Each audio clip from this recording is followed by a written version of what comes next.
Jeff. Salut Géo. Alors de quoi tu vas nous parler aujourd'hui? Alors aujourd'hui je vous propose deux exercices en un, le smatch et la pronation. D'accord. Pourquoi? Parce que le smatch c'est comme le service, je vais vous montrer qu'avec cet exercice on peut le travailler tout seul.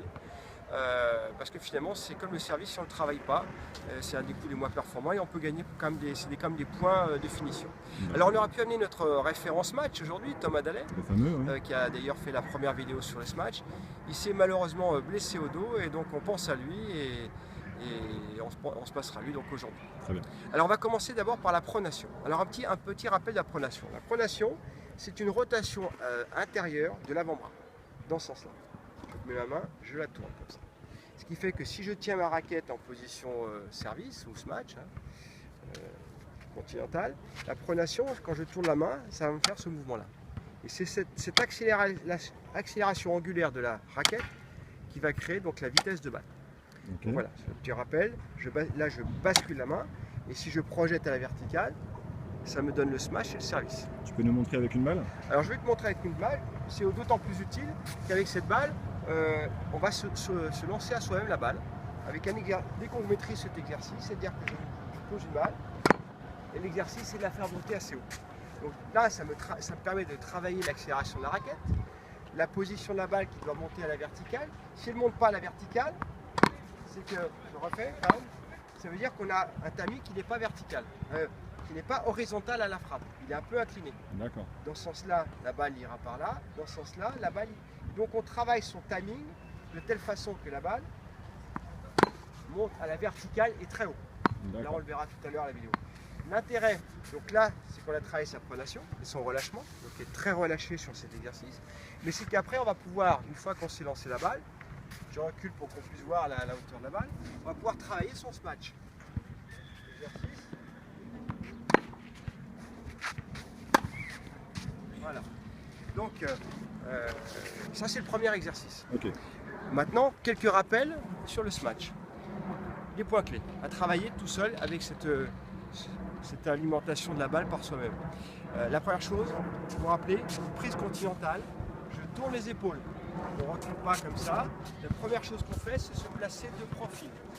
Premier point, se placer de profil. Deuxième point, préparer avec tout de suite, tenir la raquette à deux mains avec tout de suite ses bras au-dessus des épaules. On est prêt, c'est-à-dire qu'on ne reste pas comme ça et en bougeant, on reste tout de suite en armant les épaules et les bras au-dessus, avec une sorte de triangle. Voilà.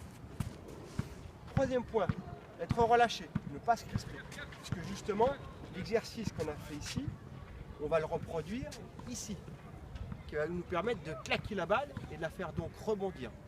Rappel, si on est près du filet, on peut viser des zones courtes pour faire monter la balle très haut. Si on est loin, on vise des zones longues pour éviter de taper dans le filet. D'accord. La gravité faisant retomber la balle, si on la tape, elle va continuer à descendre. Donc il faut pouvoir qu'elle passe quand même le filet. Et qu'est-ce qu'on fait avec le bras libre? Alors Géo, très bonne question. Le bras libre, une fois qu'il tient la raquette à deux mains en préparation et qu'on est placé pour le smatch, il va pointer la balle, ce qui permet aussi d'avoir une extension des traverses et qui va permettre d'avoir de la puissance. Et en pointant la balle, derrière, il ne faut surtout pas avoir le défaut de club qu'on peut constater, qui fait qu'en baissant trop tôt ce bras, l'épaule avant s'écroule et on tape avec un bras qui tombe, ce qui fait que la balle va dans le filet. Donc une astuce, garder ce bras en haut et taper en ayant l'impression de garder ce bras en position haute. Il descendra naturellement par de façon biomécanique, mais l'impression fera que l'épaule arrière passera au-dessus de l'épaule avant par une extension arrière de la hanche, comme on l'a vu au service, qui monte. Et ça vous donnera la vitesse, la puissance et surtout une trajectoire qui passera par-dessus le filet. Ok, tu nous fais une démonstration? Ouais.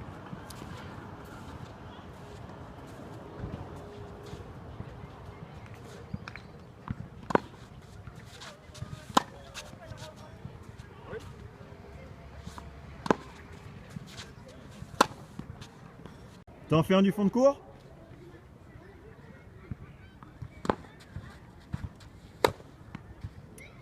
Ok, alors pour les points clés, je vous invite à revoir notre vidéo précédente. Je pourrais également rajouter qu'il ne faut surtout pas chercher à aller trop vite pour frapper la balle. c'est souvent la cause de décentrage ou de boisage, mais plutôt essayer de maximiser la pronation. C'est vraiment ce geste-là du poignet qui va donner toute la vitesse et la puissance à la balle. Merci Jeff. Merci Géo.